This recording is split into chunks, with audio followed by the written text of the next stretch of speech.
এখনই ডাক্তারের কাছ থেকে ফিরলাম, আর আয়ান কান্না করছে, রাগ করে আছে। আয়ান রাগ করেছে?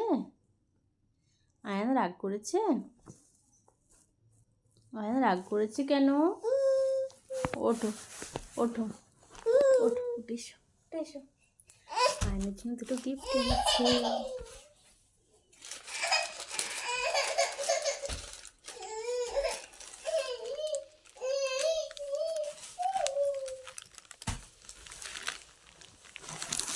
এগুলো কার জন্য এনেছি এগুলো?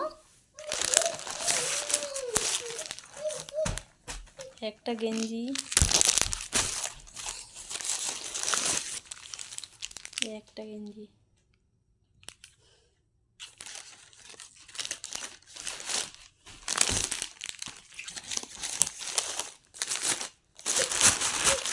এসে দেখি আয়ান খুব কান্না করছে। এটা হাম দাও, এটা হাম দাও বাবা।